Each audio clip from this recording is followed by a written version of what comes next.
Hello, and welcome back to another Feelings and Finances episode of the Money Skills for Therapists podcast. These are our short and sweet episodes that come out on Fridays where I answer your questions, the listeners of the Money Skills for Therapists podcast.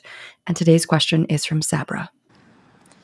Hi, Linzy. I have not taken your Money Skills for Therapist course. However, I have done a brief phone consultation with you, and I appreciated your feedback to me, which was that maybe it's not the course for me right now, or at that time, it was about 6 months to 12 months ago. But I have been listening to your podcast since then, and I really enjoy them. So thank you so much for providing that content. I've also shared it with a lot of therapists that I see in my practice who struggle with money with their practice. So huge resource for our community here in Hawaii, and I appreciate it. My question today, what I'm noticing here is a lot of people are trending towards simple practice as their EHR management system, as well as billing system. I currently use a different EHR. It's called Sabra. Not super stoked on it at all. It's also very pricey, but I also use a medical biller. She does my credentialing and revenue cycle management as well, which is really helpful to know my numbers. And I don't actually have to put them together. She does and sends me a report of everything that's happened with myself and my 4 providers in the practice. So that's lovely. But I pay her separately for billing. So she offers sort of like 2 different billable services and they're billed differently. I guess one of my questions is like, as people tell me how great simple practice is and it's so cheap and that's really the route I should go. And I mean like all my colleagues, how do I know how much I should be spending for a group practice on something like EHR and billing? Like, I don't know if that's like a generalized question that can be answered like per, how many clients we see as a practice or per how many providers there are in the practice. So for example, I have 4 providers, but all of them really have a 10 to 15 person a week panel. So they're not full time. But I'm really wondering, like, am I paying too much? How do I know if I'm paying too much for billing services and or credentialing services and or EHR and the combination thereof? And then second to that is, as folks look for billers here in Hawaii, they're very limited, medical billers. And I'm just wondering how maybe other folks in their communities have found medical billing services that are within their price range and that operate within the EHR that is also within their price range. So again, pretty specific yet general question, but appreciate all of your support to us as therapists in the community. And I'm so happy to share your information all the time with people. Incredibly helpful. Thank you. Okay, thank you for your question, Sabra. And I do remember our conversation, so it's nice to hear that you've stayed connected. And thank you so much for sharing the podcast with other therapists as well in Hawaii. I really appreciate that.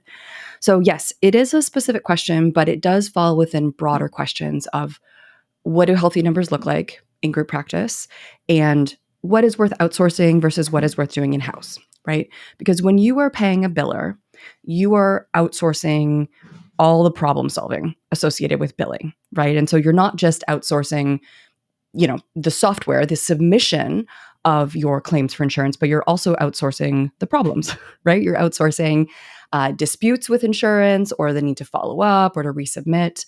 Assumedly, your biller is doing all of those things, which is valuable in terms of bandwidth, right? And so Simple Practice does offer the platform where you can submit yourself. But if there's an issue, it's going to have to be somebody from your practice who gets on the phone, whether that's you, whether that's another administrative staff that you have. There is going to be a certain cost to your practice in terms of time and energy if you bring the billing part in-house. Many group practice owners decide that that is worth it, but I never suggest that group practice owners, especially once you have, 4 folks on board, I'm hearing they're all part-time. So maybe you would think of it as like 2 full-time equivalents. You're getting to the point where you doing billing would probably not be a good use of your time. You're going to have a higher purpose for your own time in terms of marketing and supervising your team and maybe recruiting more folks. There's things that only you can do in the business, but billing is not one of those, right? So there is a value that is beyond monetary to outsourcing your billing if they're doing a great job. One of my inclinations is to say, if it's not broken, don't fix it. But there is this question that you're asking about how much should you be paying? So generally speaking, in a group practice, there are guidelines that you can look at. And I really like the Profit First guidelines that Julie Harris lays out in Profit First for group practice owners around how much to pay for administration and operating expenses. So she actually has very clear guidelines, and I'm going to direct you towards, her resource, Sabra, in terms of looking at your own numbers on the ratio that you should be spending that tend to reflect healthy numbers, right? There's always exceptions, there's always variables, but she has some very clear suggestions on what to spend on administration at different levels of practice revenue, as well as what to spend on operating expenses. And I will say, generally speaking, in the guideline for operating expenses, as you get into a larger company, you're getting into the hundreds of thousands of revenue, is you're usually looking at operating expenses somewhere in like kind of the 20% range, like 15 to 30%, somewhere in there. So because you're paying for that current software, Tebra, which I hear you're not thrilled with, that would fall under your operating expenses. But then also thinking about your administration, there are guidelines that you can think about of what to pay an administrative staff. And I'm fairly sure, on a small size practice, it's about 5% that Julie suggests, like somewhere in that range. So I would sit down with your numbers and just think about, compared to the revenue that comes in the door, what percentage are you paying for this billing service every month, right? Does it end up being 5% of what comes in the door? I mean, you're also probably paying per submission. So looking at the way that you're charged, how much do you end up spending compared to your group's total revenue on that billing service? How much are you spending on your current EHR, right? Which I hear you're not in love with. So there might be other reasons to make a change there. And then how much would you be spending on simple practice? And look at that as a ratio to your total numbers in the context of the other numbers that are going on, Sabra. So, simple practice, as you start to add clinicians, there is an expense that comes with that. It's not cheap, but if it's doing what you need it to do, that can be a good investment.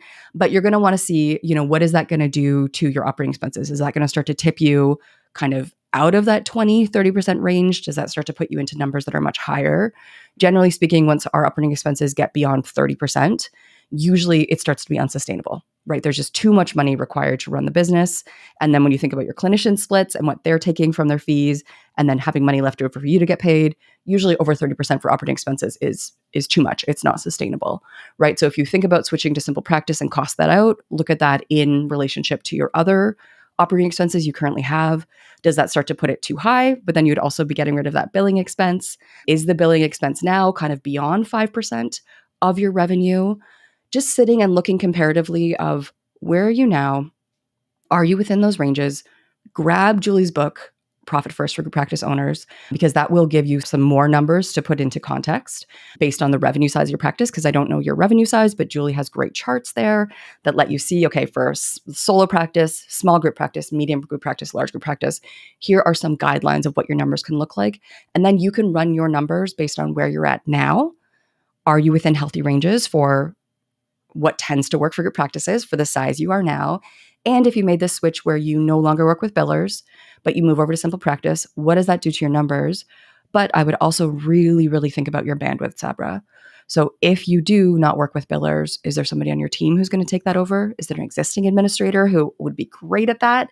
And you can pay them a lower fee than you're paying the billers, and they'll be happy to get on the phone chasing insurance claims? Or would that be coming to your plate? Because if it's coming to your plate, I'm going to say, based on my experience with group practice, and again, the value of your time and your impact on the practice, you doing the billing is probably not a good use of your own time. So would it be going to somebody else? Do you have another admin staff? How many more hours would you end up paying them to do the billing? Or would you maybe bring on another admin staff to be doing some of your billing, because maybe you have some other administrative tasks that they could also take on, right? So take some time to really ground in your numbers, look at them in context, run these scenarios, and that'll help you start to see what makes sense for your practice, not just in terms of money, but thinking in terms of bandwidth and time. Who would take over this billing task if you were not working with your billers? So definitely some numbers for you to dig into, Sabra, there. But I do remember from our conversation that you were actually pretty confident and clear with numbers. So I think that this might be well within your comfort zone. And you can see what information comes back, and that'll help you make a strategic decision here. Thanks so much for your question, Sabra. If you also have a question that you'd like answered on one of our Feelings and Finances episodes, you can just click on the link in the show notes. It'll take you to our podcast page. It's super simple. Just like Sabra, just press record, introduce yourself, share some context if you like, and share your question. And I would love to answer your question on an upcoming Feelings and Finances episode. Thanks for joining me today.